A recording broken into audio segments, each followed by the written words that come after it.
Somewhere along the way, we were taught to stop feeling instead of being taught to stop what harms us. As though the feeling were our enemy.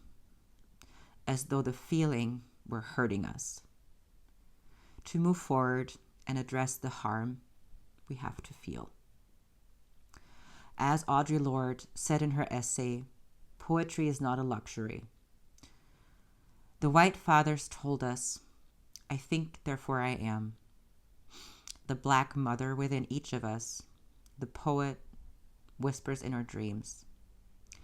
I feel, therefore I can be free.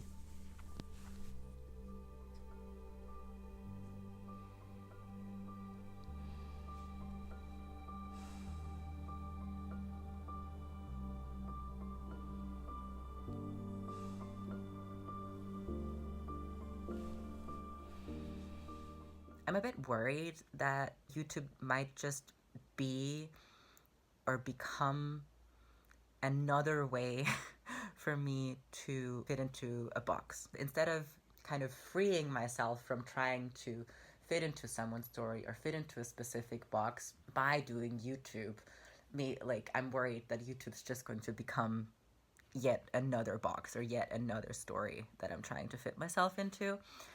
And I guess to some degree, that cannot be helped because it is a limited medium and because we live a limited life. But I feel like there's still more room for exploration. So I decided that I was gonna not edit the shit out of this video today. And yeah, because I want to give myself and other people the opportunity to experience the value of my full humanness and my full authentic expression. And I think I did still feel the need to film an intro to take away a bit from the vulnerability, or to also just make sure that I really want to do this. I think this is the 6th time or something that I'm filming this, so I'm clearly not having that easy of a time. So I just grabbed my tarot deck and I'm going to try and pull a card to help me introduce this video or finish this introduction.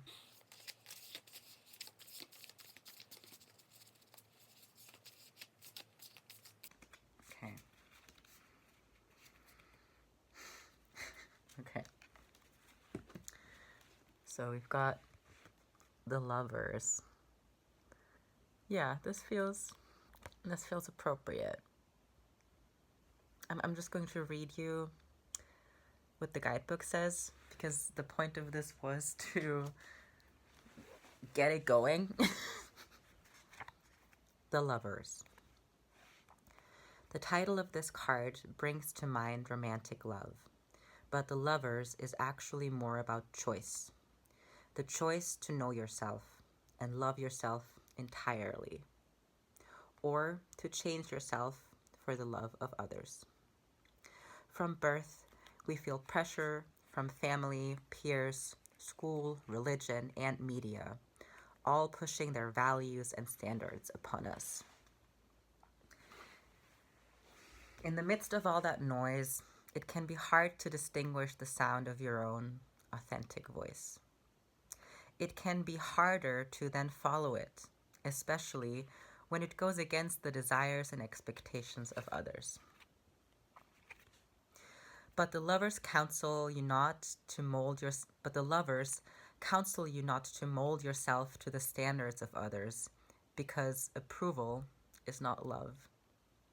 Instead, dare to be different, to defy expectations, to disappoint. Embrace yourself in all your brilliance and depth, all your virtues and vices. Look to your shadow and follow it into your self-discovery, for love is unconditional. If not, it is not love. This act of self-loving is also the first step to embodying your truth. Be brave enough to choose yourself. And with that, I will let myself, my past me, yeah, take over. I'll see you soon. Bye. Huh? So der polstert so hart, möchtest den anderen schon mal. Da kommt schon mal. Schau mal. Uiuiui, schau mal. Komm. Ist das besser? Super. I think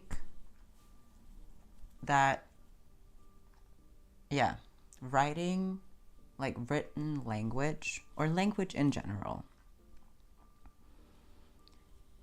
is a technology. It is a technology that humans invented in order to survive, in order to get our needs met, right? And it is a limited technology, especially because we put limits on it, because we cage it, we want to tame it, contain it, and gatekeep it, so that only specific types of knowledge can be communicated, so that only specific types of knowledge get to exist, really. Because language is how we make meaning. Language is how we communicate that we exist, that thought exists. Like, language is how we argue for what we need, because we live in a world where we don't believe each other or listen to, like, I don't know. What I'm trying to say is that instead of trying to fit myself, like, okay, language is a technology. This here, like, all of this is technology. And instead of being frustrated with myself for not using the technology in the way that I see other people use it, I'm just gonna be creative with it. Yesterday I had I started filming myself because I felt like I wanted to say something, and then I had a emotional breakdown on camera, which I then later learned wasn't really on camera, because for some reason my camera was not filming, and now I have trust issues, and I have to check my camera whether it's filming all the time, and it's fine. Like, it was a bit too vulnerable to be put on the interrupts anyway, but and I did like record the audio, so if I want to get back to it, if I want to get back to those thoughts, if I ever lose them, then I have them. But I would have liked the visual as well, you know. And also, like, it's so weird for me to, like, so I decided that I wanted to explore YouTube, that I wanted to actually start making YouTube videos and actually give this thing that I've been wanting to do for over a decade, give this a shot. And my reasoning, my motivation behind that was, or came from a place of self-love and self-affirmation, and just like wanting to give myself more space in which I can be me and allow myself to practice what it means to be me, what it means to be my authentic self, and to explore all that I am through connecting with other people. Because that's how at least I experience myself, or like experience the most vibrant forms of myself when I try to share them with other people. And like I've kind of stepped away from that a bit because it did lead me to abandon myself a lot of the time. But I don't know, I'm just like trying to explore ways in which I can share myself authentically with the world, or share myself with the world and other people and connect with the world without abandoning myself and without harming myself, or kind of allowing for whatever there is.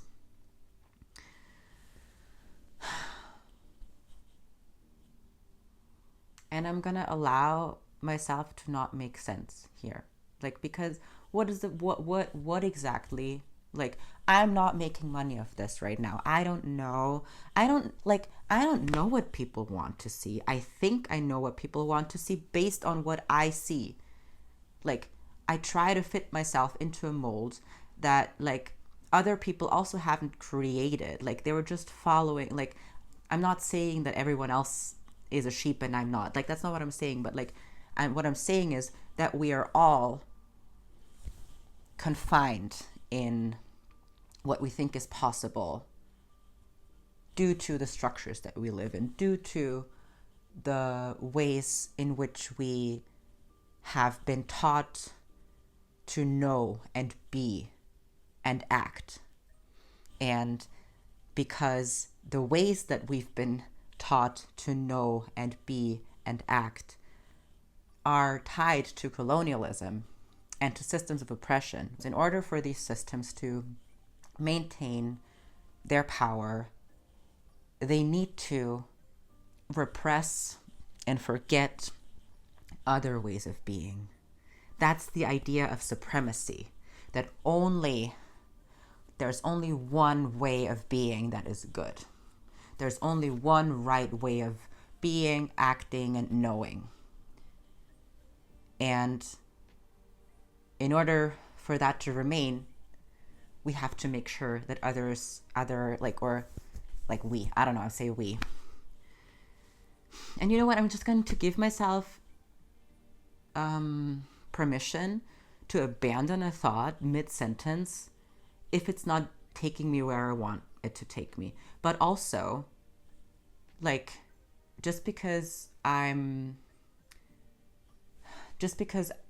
but also, like, I think abandon a thought maybe is not the right word, because I actually think that there is value in the way that I started the sentence. And I didn't choose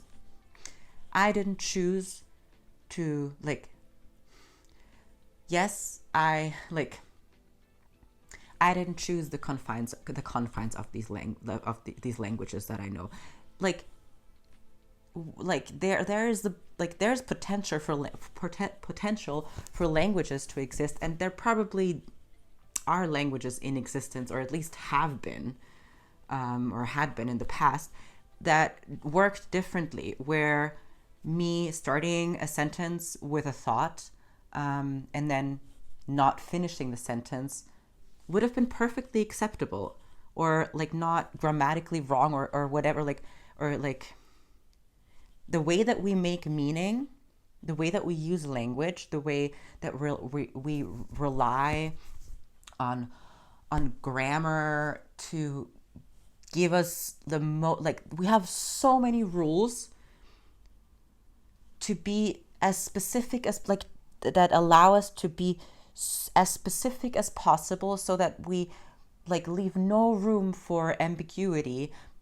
But by doing that, we're also forced to fit all of our thoughts, all of our ways of knowing into this streamlined and linear and non-ambiguous version of thought, which isn't the only way that thought exists. Like, I don't know about, that's not you know, okay, I'm just going to read you. Maybe I'm just going to start with this one quote that I read, which I think fits after this rant. So I found this quote through the Instagram account pat.radical.therapist. I'm going to link their profile in the video description. And the post was about suicidality among mental health professionals, or more specifically, and the quote that they shared in their first slide was by Aaron Soros. I haven't found the original text that they referenced, but if I find it, I will also put it in the description. Okay, so the quote goes, "Madness is not an illness. It is the mind's refusal to be colonized."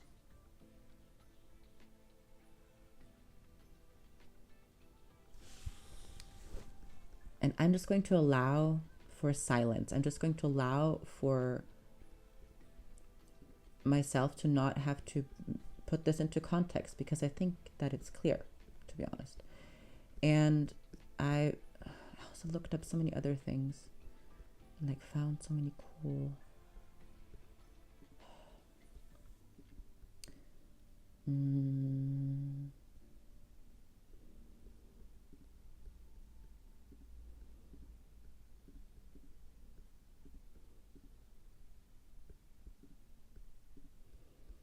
I'm definitely not gonna be able to find all of the things that I wanted to read to you, because I've been all over the place.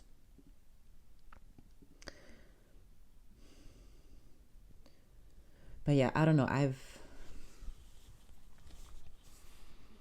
been thinking a lot about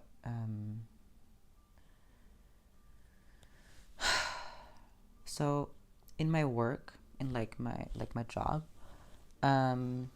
that I get paid for, there's this person. So I work at a at an open, I'm trying to be circumspect with describing where I work, because I don't know who watches this. So I work in a voluntary setting. So and I work mostly with adults who have some sort of psychiatric experience, who and experience quite a lot of isolation and marginalization and just structural violence and different kinds of disability.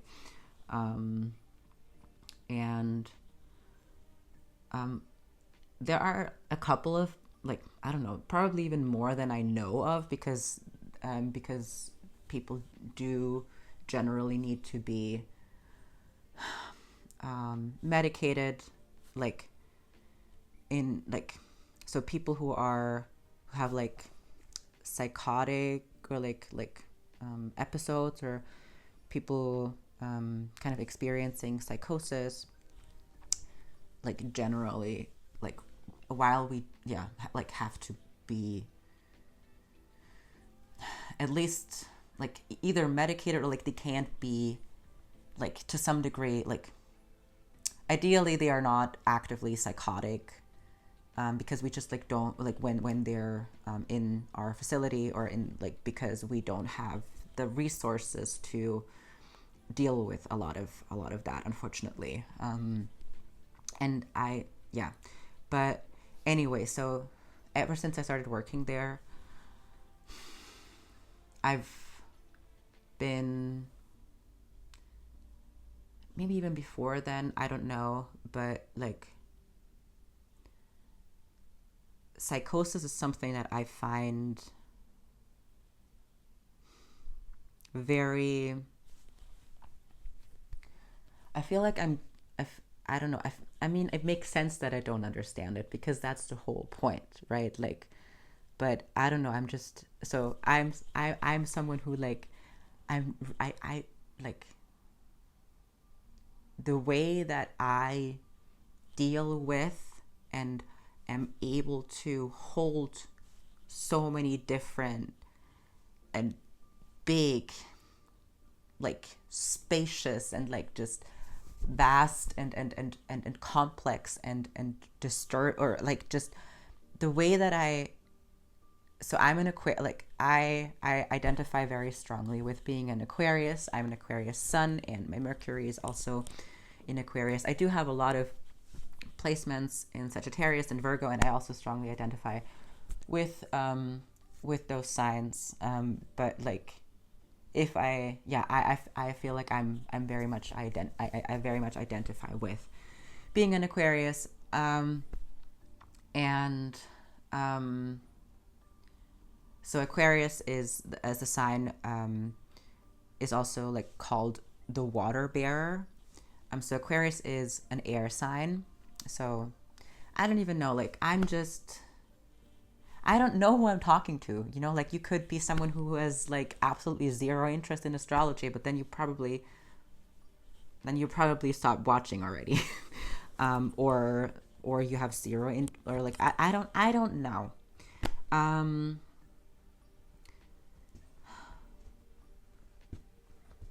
But also, it's okay. I don't have to like try and give all the context, because that's impossible.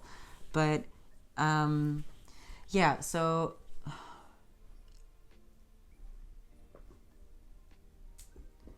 also I'm worried that like most of the things that I say are like ripping off someone else's thoughts. But that's, so in that sense, I'm actually like glad to not make that much sense, or like, yeah, because this is not copying anyway. I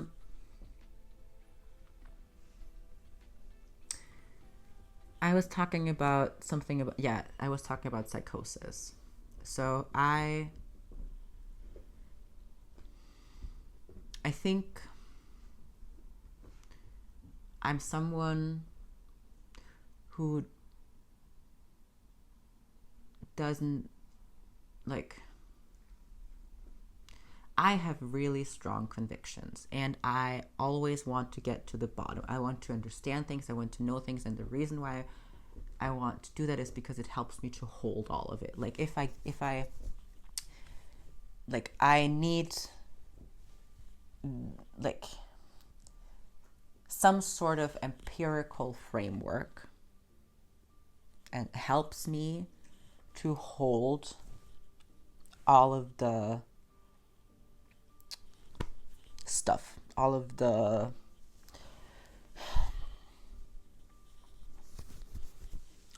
horror, all of the pain, all of the contradiction, and all of the paradox, and all of the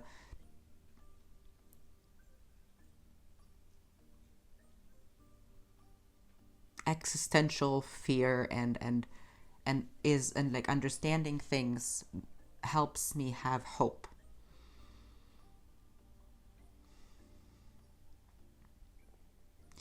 Because I hold too many things all at once, and like I need to be able to sort them in order to do something with them. And while being in my body is helpful, I think maybe I'm getting there. Okay, wait a second. So not only is my sun in Aquarius, my Mercury is in Aquarius. And it's something about like, I really want to communicate all those things that I'm understanding or that I'm feeling. So they can't just be contained within my body. Or like right now, we are lacking the technology, or like we don't yet have the tools to transport all of these things or like, I don't know, just like I'm trying to make use of the technologies that we have, I guess, to communicate. I don't know, maybe astrology is not actually helping me here. And I'm noticing, like, I'm just checking,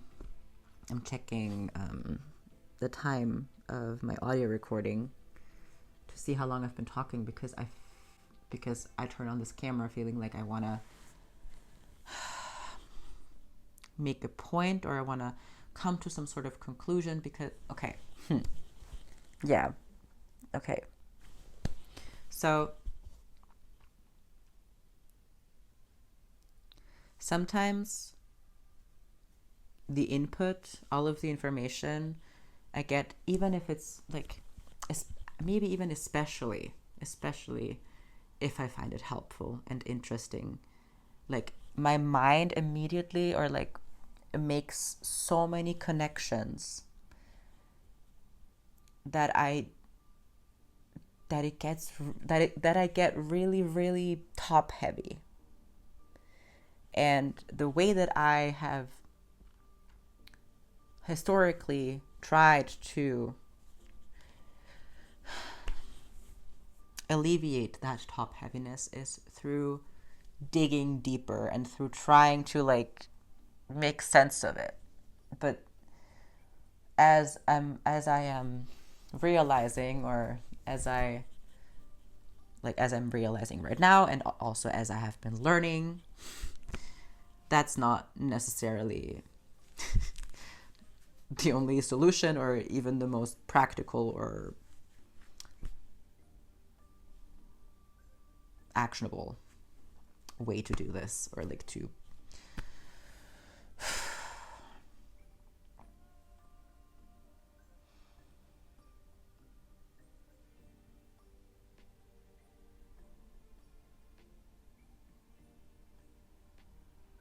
I think there's a part of me that just like,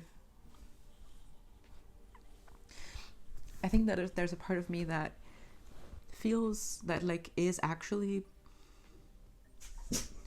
Hey Mossy, das passt schon. My dog heard something outside. Hey Willi, das passt schon. Schau mal her. Schau mal. Das da? The bunny.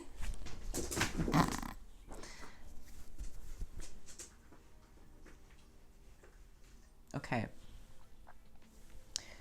So I think what the top heaviness is doing, the making all these connections and being so excited about understanding all the connections and stuff, what it's doing, it is making me feel lonely,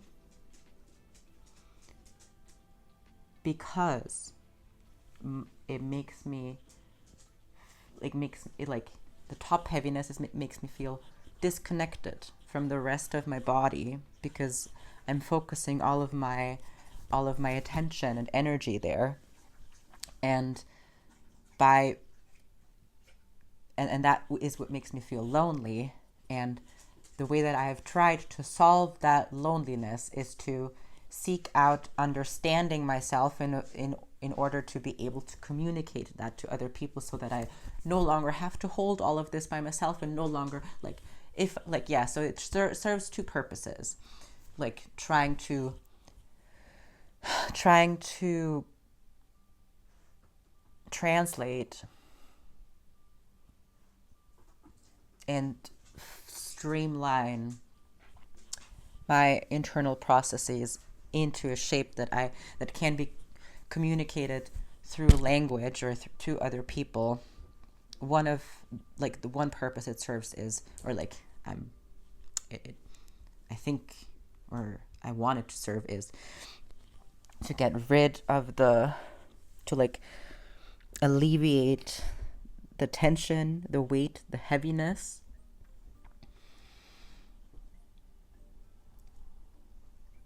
and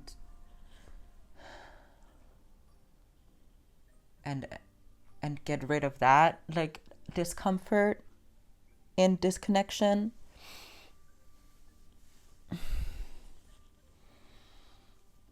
But it's not helping.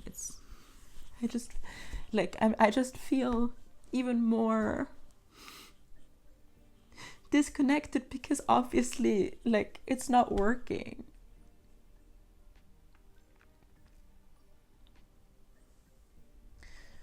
I wanna solve, like, and also, like, I think, like, if I'm able to make other people understand the same things that I'm understanding, maybe then we can stop hurting so much. Then maybe then we can solve it. Maybe then I don't have to feel like this. Maybe then I don't have to understand it all, and maybe then I don't have to make sense of it. And I don't, like, and I'm trying to, I need to probably, like, yeah, so I'm trying.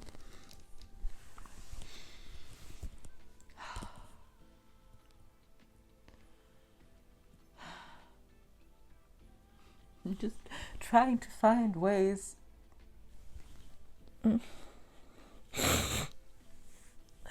to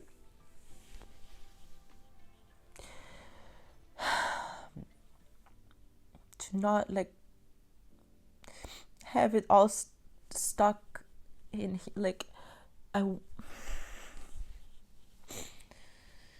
okay, I'm not, like, getting anywhere with words, so I'm gonna do the thing that I'm learning,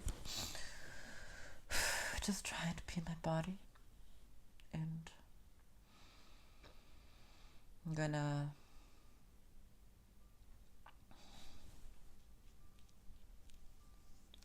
okay, I'm gonna read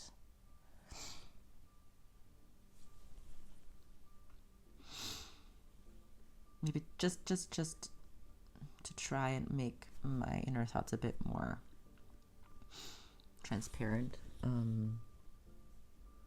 Okay, I'm gonna read a few quotes, and then I'm gonna try and do a practice, like an embodiment practice. Okay. This is from Prentis Hemphill's What It Takes to Heal.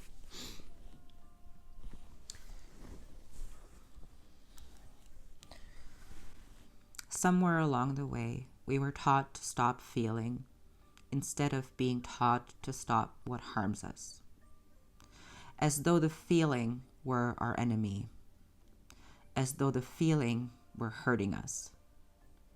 To move forward and address the harm, we have to feel. As Audre Lorde said in her essay, poetry is not a luxury. The white fathers told us, I think, therefore I am. The black mother within each of us, the poet, whispers in our dreams. I feel, therefore I can be free.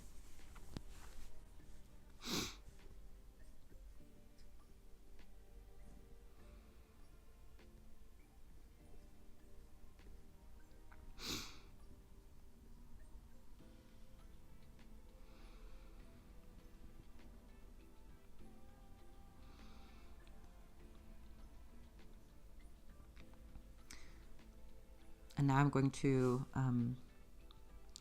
read an excerpt, or like read you, an excerpt from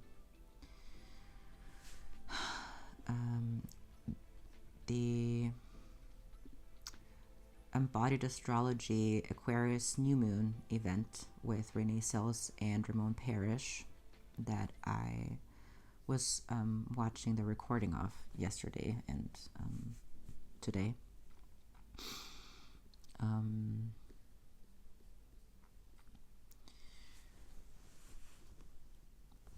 We do need new tools. We need new tools. Because the tools that we have been trying to and been working with in a lot of ways are inadequate. We need tools to help us co-regulate quickly. We need tools that help us remember what is worth protecting, and really taking care.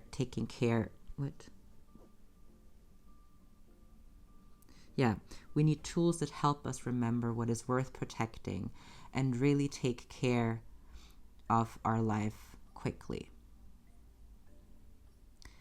And one of the things about this time, so this time being, I think, Pluto in Aquarius, and just the world, and where we are as a collective is, we have a lot of those tools.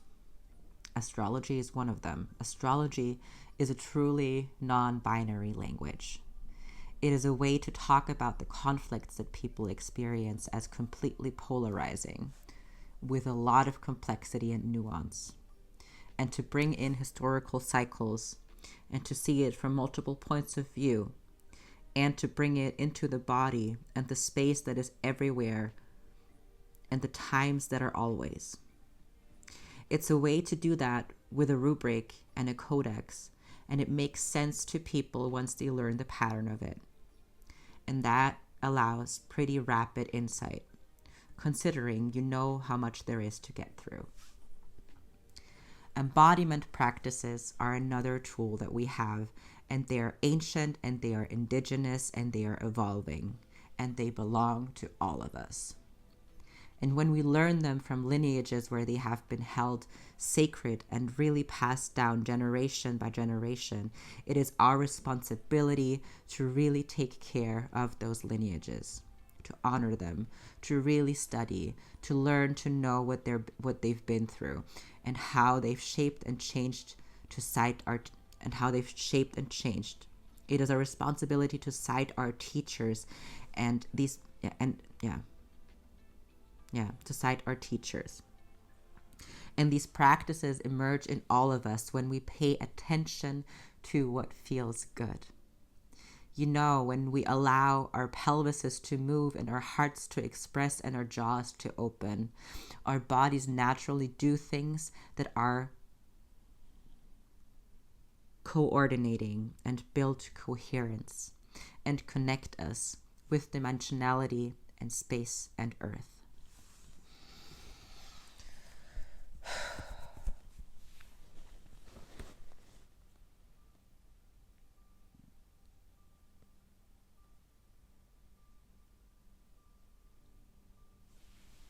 So yeah, this is an excerpt from what Renee Sells talked about towards the end of the Aquarius New Moon event on embodied astrology.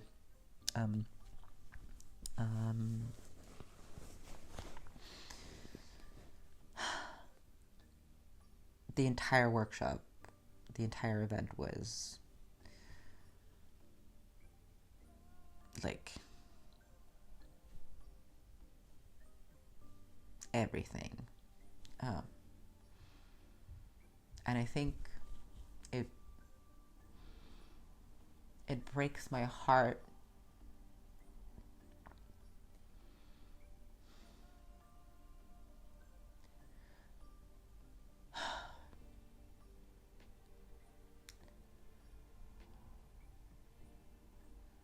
to feel and know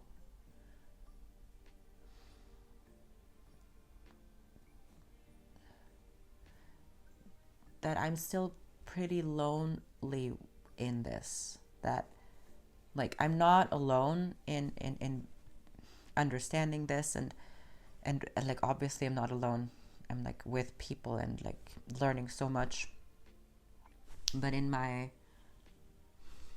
daily physical reality I don't, and like these knowings are not reflected in the world that I physically engage with most of the time. And it's really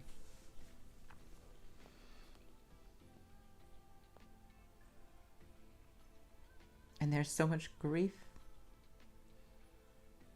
and there's so much impatience. I just wanted, like, because like now that I can see that we can live differently. We don't have to think and exist in these binaries. We don't have to hate each other. We don't have to project our wounds and our shadows onto each other. There's enough for all of us. There's so much potential for us to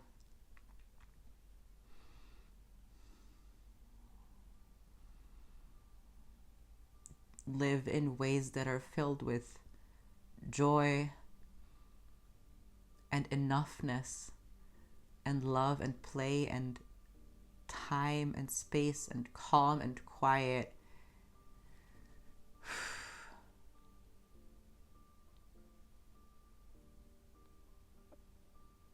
Without too many words. If we don't we will I'm so desperate for a world where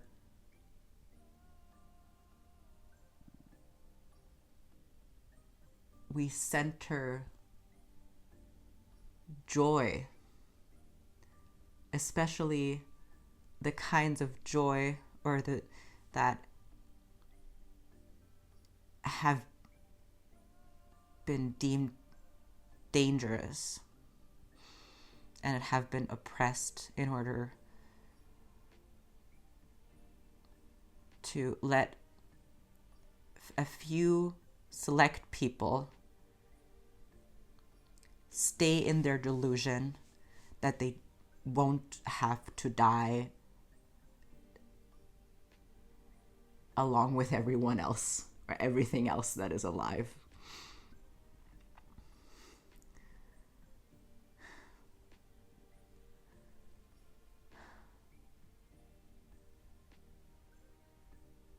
Yeah.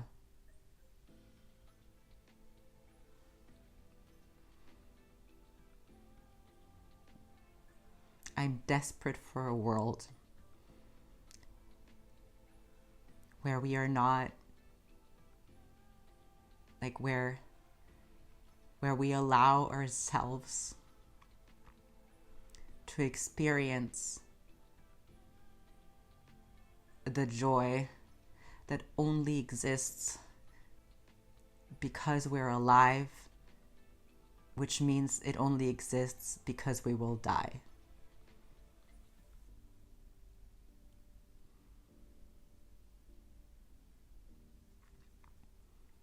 Death is not our enemy.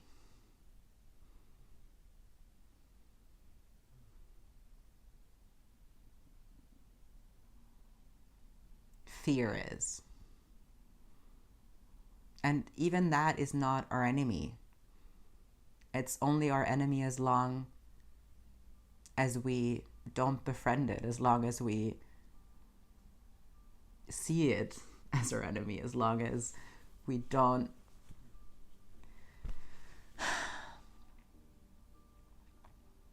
as long as we don't understand that it's a part of us and that it's okay, and that it's okay to be vulnerable, that it's okay to be mortal and to die and to not know what happens when we die, and to know at the same time that it's not gonna be over. No way, there's no way that that this is that the only kind of consciousness that we experience is between birth and death.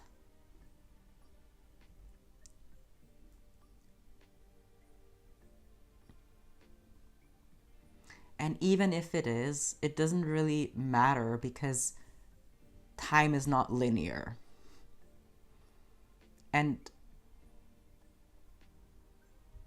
and even like,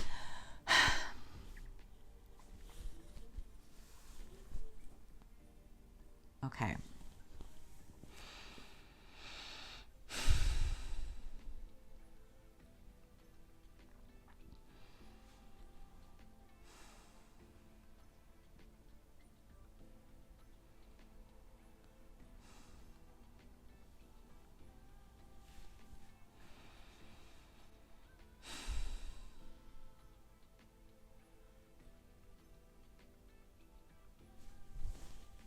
There's no rush.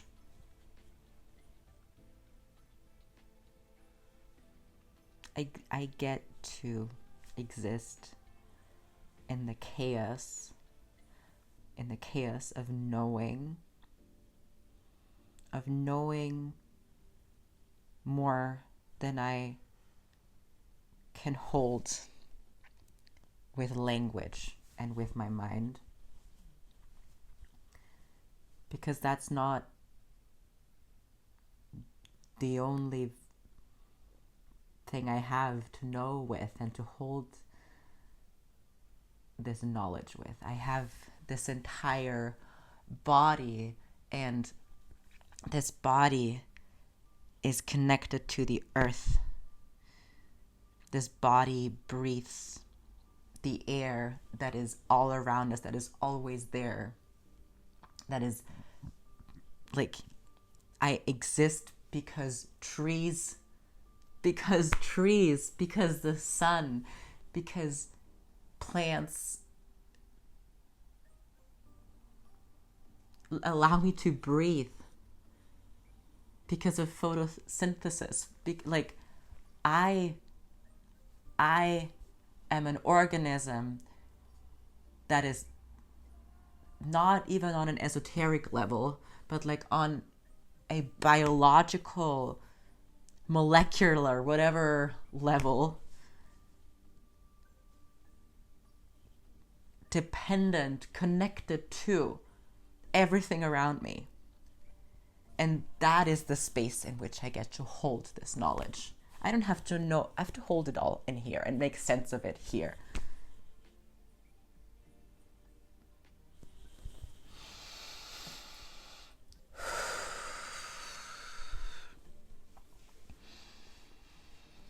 And I don't have to run and move so much. I can be still and be grounded and move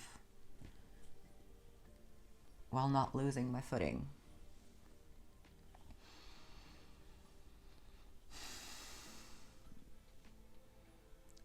I can let the wind, the mental realm, I can let the wind, information, pass through my branches and move my leaves and my limbs. And I don't stop. I don't stop being. I don't stop being rooted exactly where I am. I don't, like, the way that my roots connect to the earth, to the water, to other trees, and is life-giving and so alive, doesn't change with what's going on up there.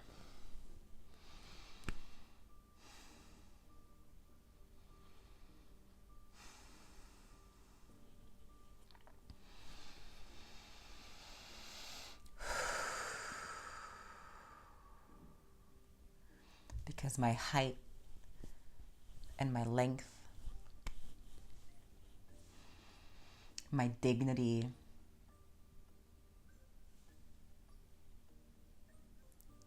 my capacity to understand and be an individual with agency that holds their head high and demands to exist and asserts themselves. Here I am. This is where I'm rooted. I am here. I deserve to be here, and I'm not moving from who I am because this is me. And you can lean on me.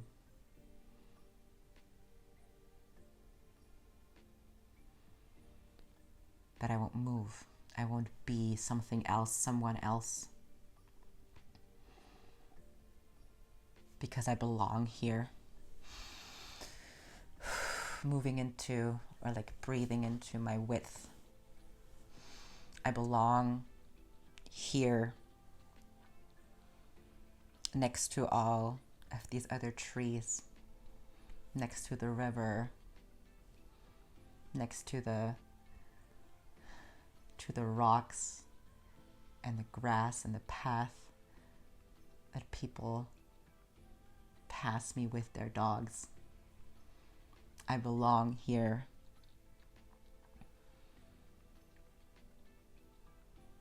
You have no idea how much I belong.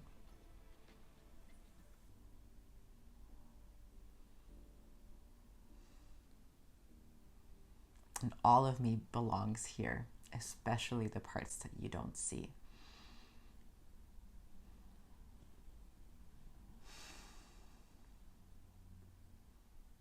And I don't have to make sense to you. But I will if you want me to. It's the easiest thing. If you want me to make sense to you, then I will. And I don't have to do anything. You'll just see it and understand it. And I don't have to wait or beg for your love.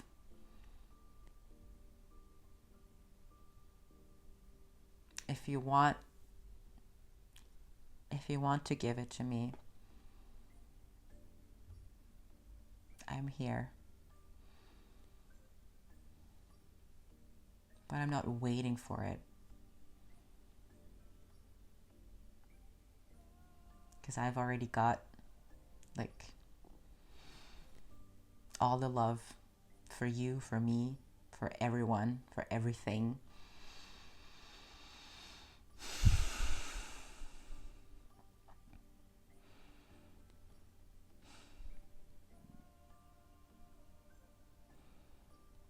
I belong here, and so do you.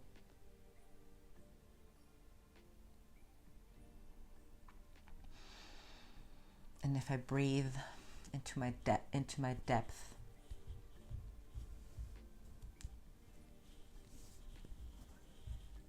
where everything begins and everything will end, and where everything comes.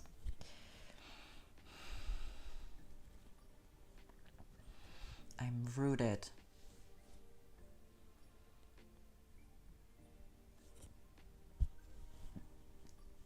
I hold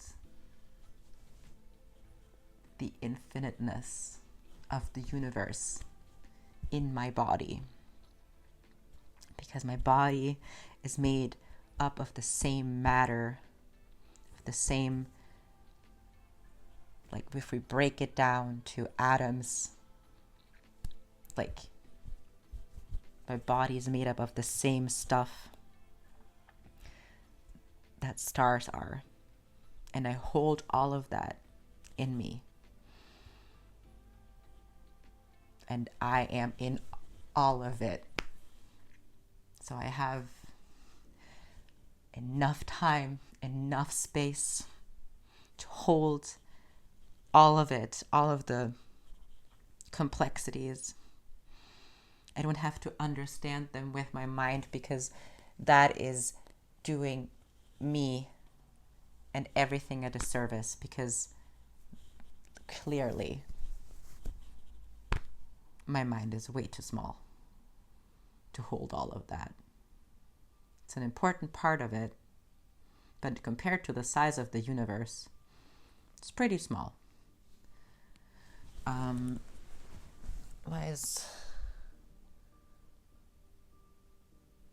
I swear to God. I swear to God.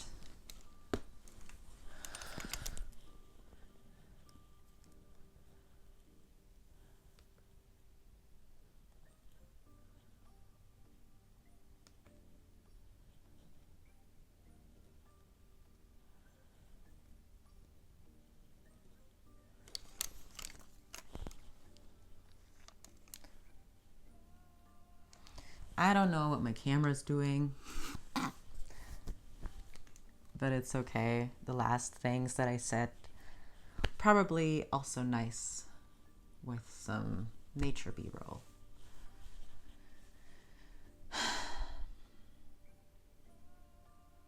Now,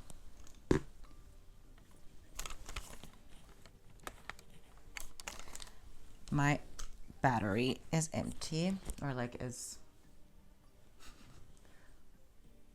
gone. But I do want to finish filming this. I'm gonna go pee now, then I'm gonna put a different battery into my camera, and then I'm gonna finish this.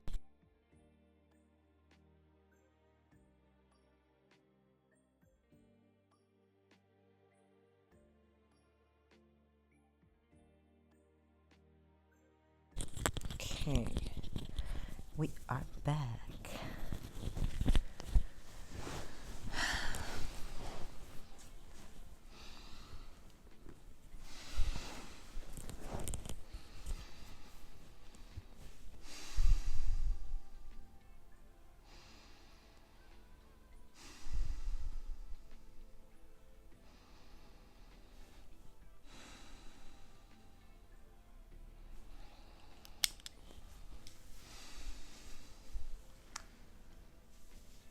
So what I was just doing was breathing into my dimensionality, which is an embodiment practice, or a somatic practice.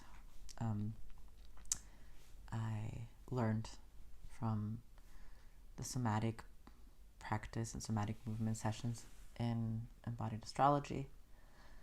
I am not a somatic practitioner. I want to be, maybe one day. But yeah, and I would like to share more of that, but I also don't feel like I have the knowledge yet. But I mean,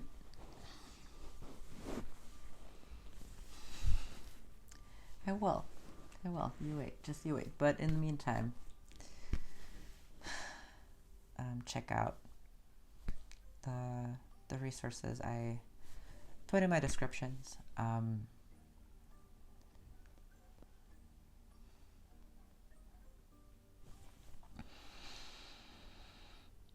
mean, I guess to some degree, like I just did, I don't know, did a thing without knowing it, like, you know, like the tuning into my treeness, because I am part tree, as are all of you. If you're someone who breathes air, you're part tree, in my book at least. I don't know, it's fine if you disagree with me. But in my view of the world, I am part tree, and that makes me incredibly happy, because I love trees. And just having a little bit of treeness in me, honestly,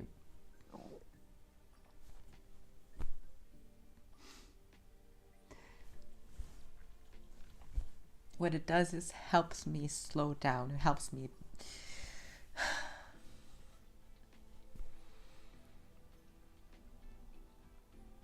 I have so much love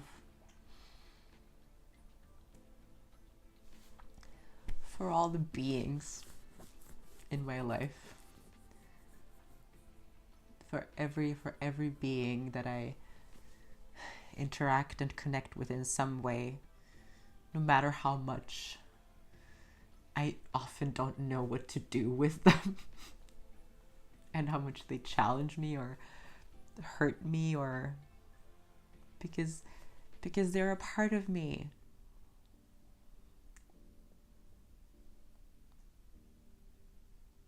Especially those beings and forms of being that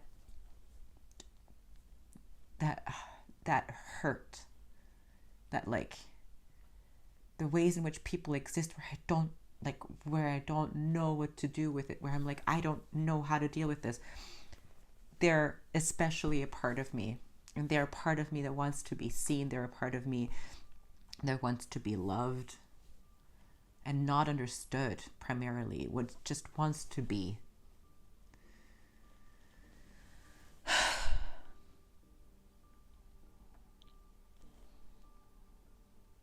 Thank you for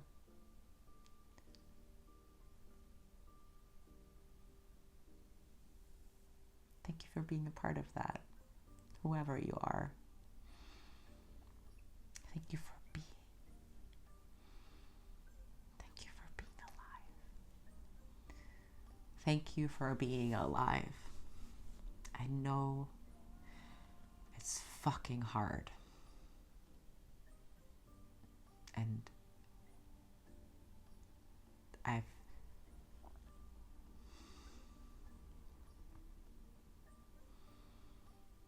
And it's too much to hold for one body, let alone one mind. So we don't have, I'm glad I don't have to any longer. I'm glad. I'm so relieved to know that I'm not just me, or that it's not just me, and that I'm a part of something bigger, and the something bigger is a part of me, and it makes me feel so much lighter, because it distributes the weight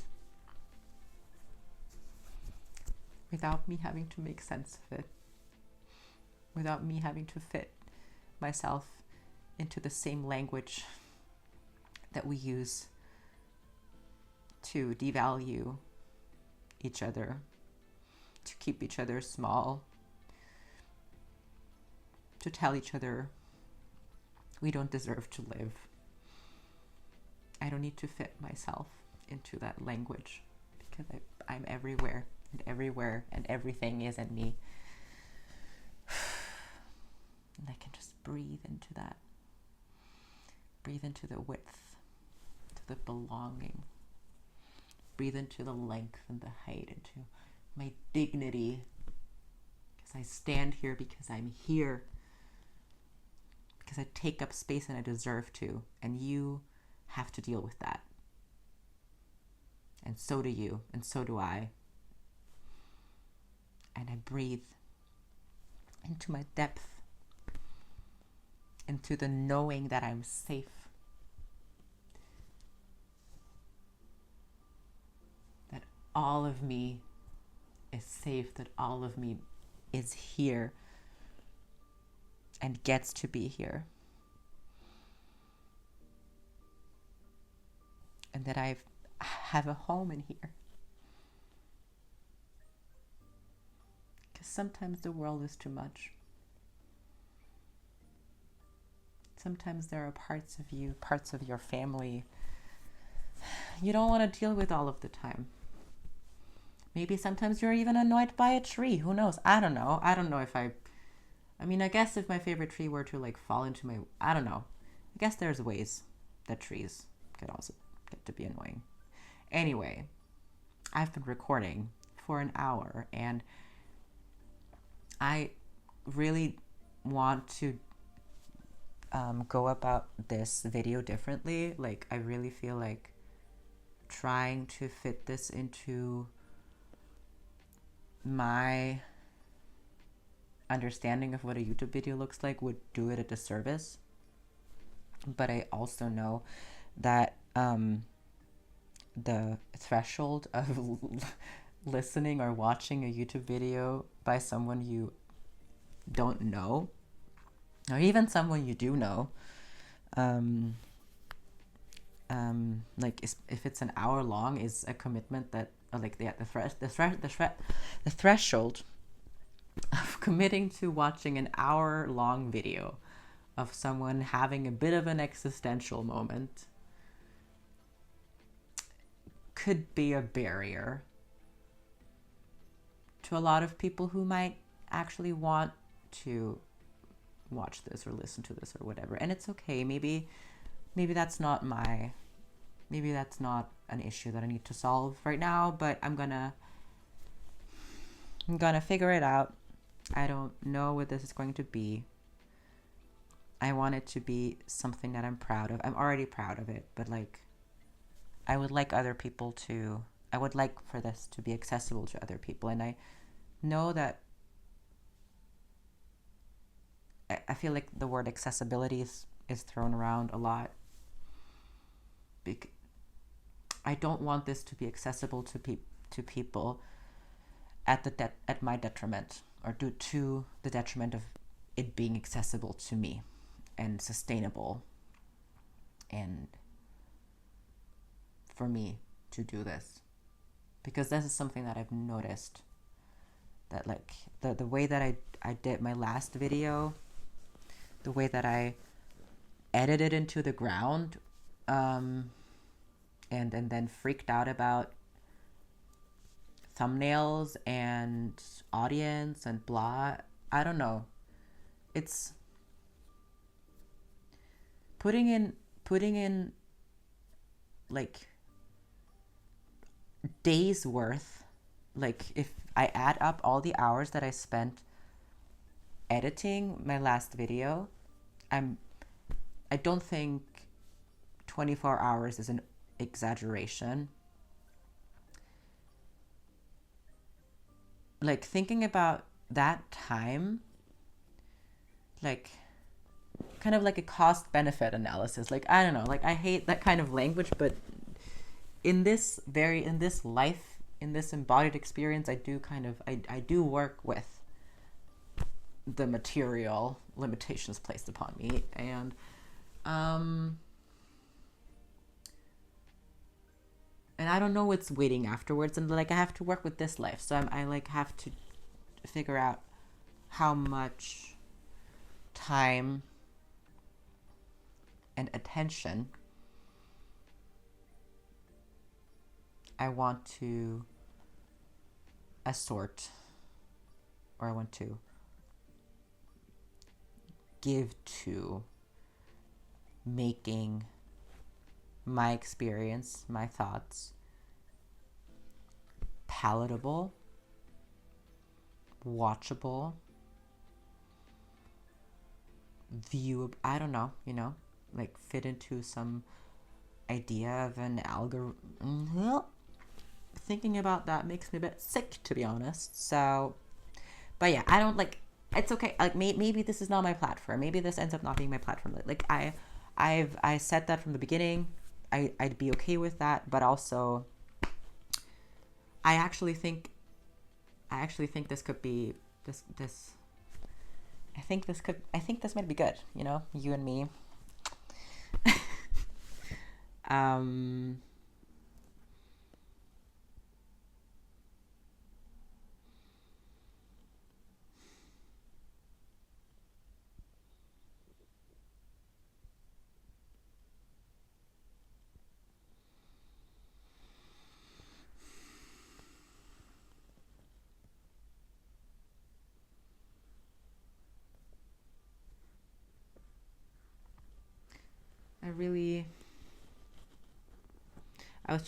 I was just thinking about what I could do right now to be kind to myself. what it is that I need right now. What do I need right now? Because where my mind was like, oh, I need to figure out what to do with this video, and I want to put it out there, and I want to connect and stuff. Yeah, I think part of, yeah, I think it's all about seeking connection, really. And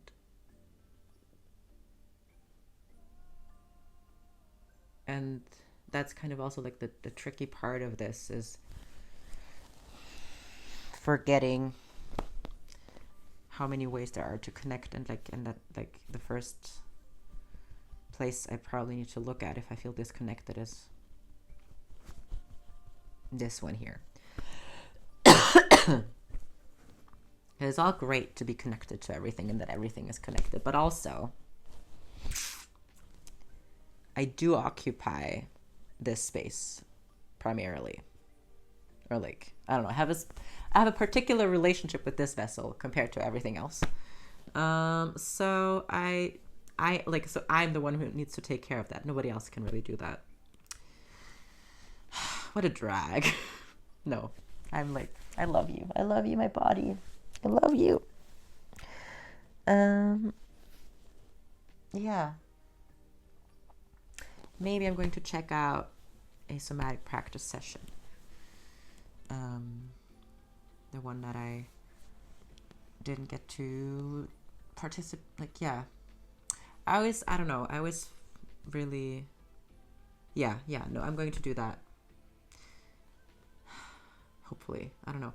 It always feels like such a big commitment.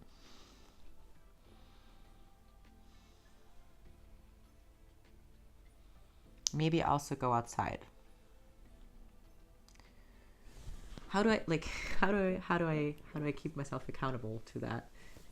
Okay, now I understand. Now I remember where I was going with this. I miss summer. I miss summer so much because in summer and when it's warm outside, it feels so much easier to feel connected with the natural world because it's not as cold and I just get to be outside more. Winter is hard.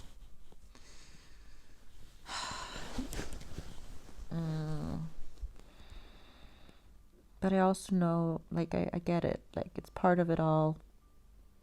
I get it. I understand it. I accept it. But I don't have to like it. I don't have to like it. You know what? I am going to... Oh, it's 1111. I saw 1111 something when I was just about to get my tarot cards to help me decide what to do. It is so great to be loved by the universe. Like, oh my god. Thank you. Okay. I'm trying to do a better job shuffling these. I feel like sometimes a bit of too loose of a grip, and then everything just falls out. And I also just remembered that it's going to be loud for you.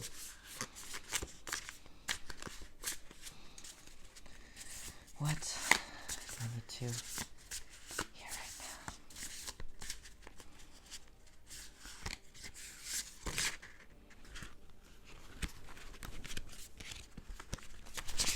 Okay, one card fell out. Do I want to keep going? Maybe.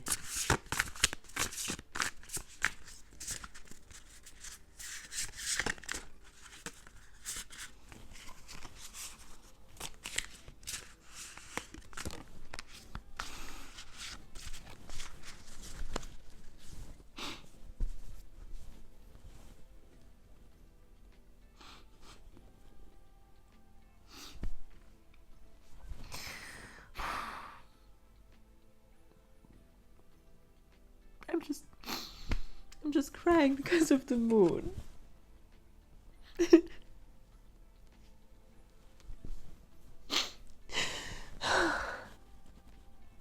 Sometimes it's too much.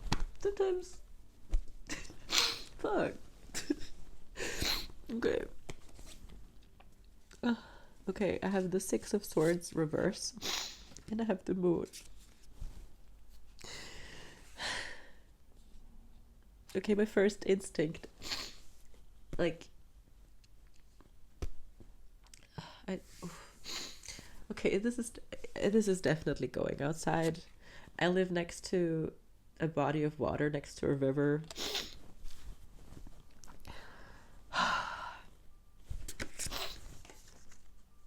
Look at this. Like, it's like, man.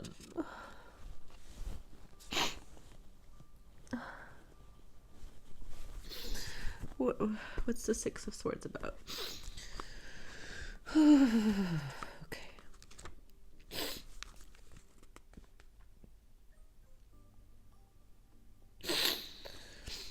Where's my glasses? I swear to God, if this is not filming, I'm like... Six of Swords.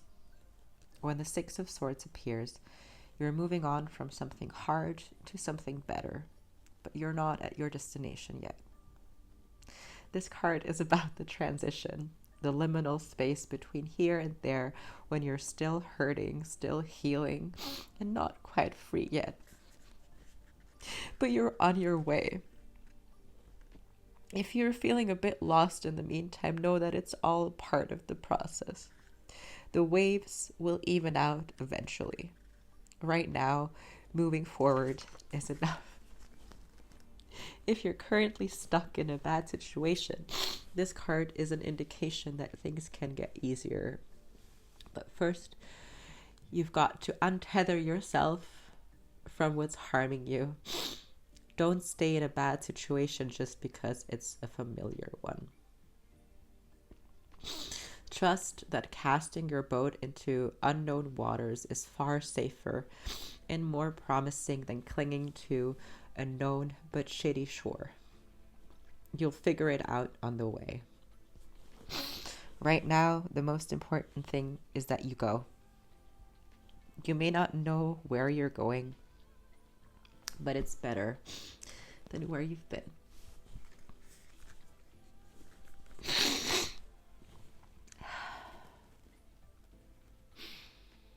I'm having a lot of different thoughts about this card.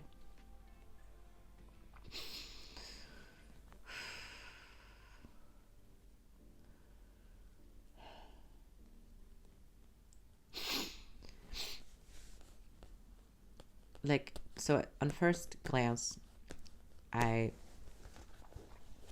these cards are like, bitch, go outside.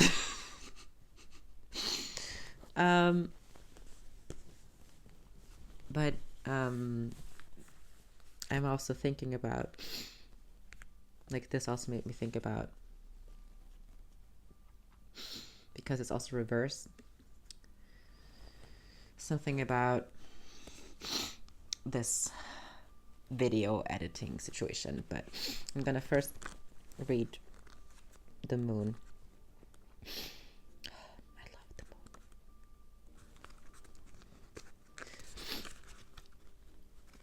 moon. The moon. The moon rules the night and all the friendly and fearsome phantoms of the subconscious and unconscious mind.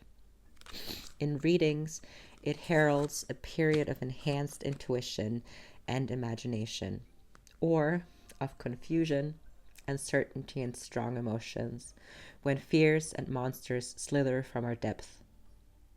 Instead of running from them, get to know them, the moon says. They are a part of you. And though it's scary to greet your monsters, it's also necessary for becoming more integrated and less afraid. When the moon appears, you may feel lost and unable to see the path, but that's an invitation to navigate with your other senses. The challenge and blessing of the moon is learning how to lift the filter of empiricism and heed your unprovable knowings, sensings, and intuition, because there's more to the world than what the eye of reason can perceive.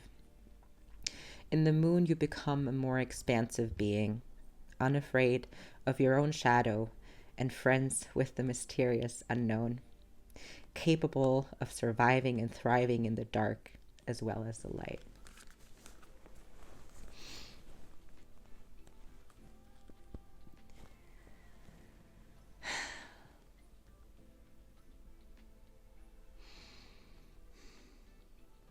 All right, my loves.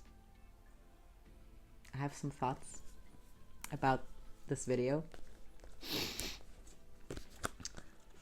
but you will not find that out, and I will not find out what exactly that will turn into right now, because right now I'm going to, what I'm going to do to help me actually go outside instead of just telling you that I will and then proceeding to put this footage on my computer and stuff. I will film myself going outside. Okay, wait a second. Ugh. But it's dark, so I need to leave this here. I mean, I will have to come back, right, to turn off shit. I mean, I guess I don't have to. I will turn off my microphone now, because I need my phone.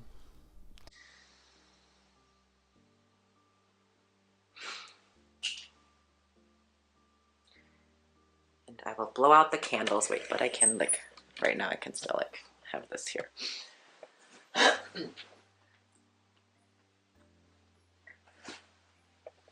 And I will blow out more candles over there. Oh, sorry.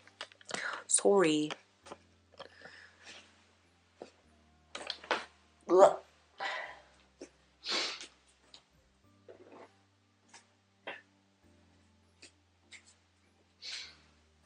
And I will get some socks. Wait, I did have some socks somewhere earlier. Yes. And then I will also, no.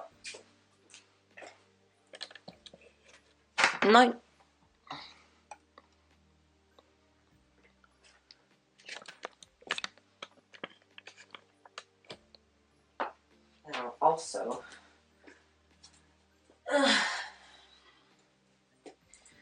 put my warm sweatpants over these thermal leggings.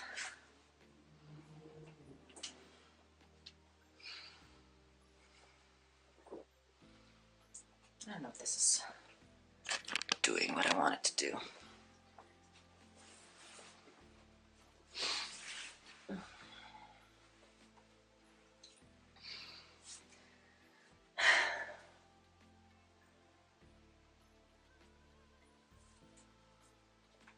Okay. Do you want to wear this or something with a hood? Maybe something with a hood.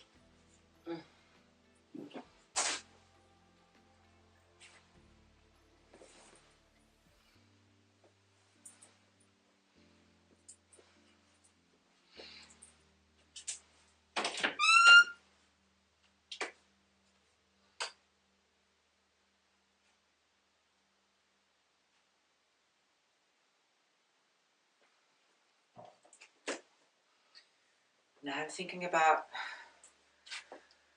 what I want to do when I'm outside. Like, do I want to listen to an audiobook or something?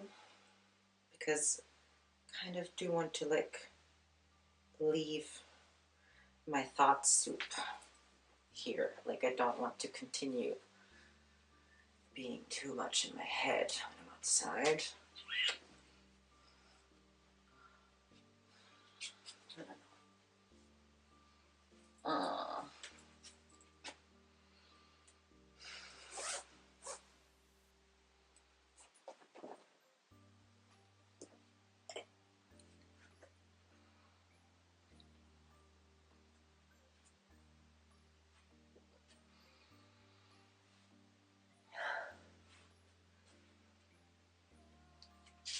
kind of feel like this is not actually filming me. Okay. I mean, this will end in 30 seconds, so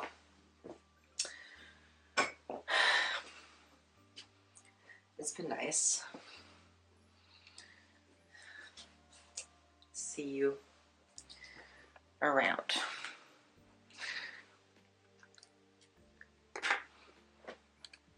Mm.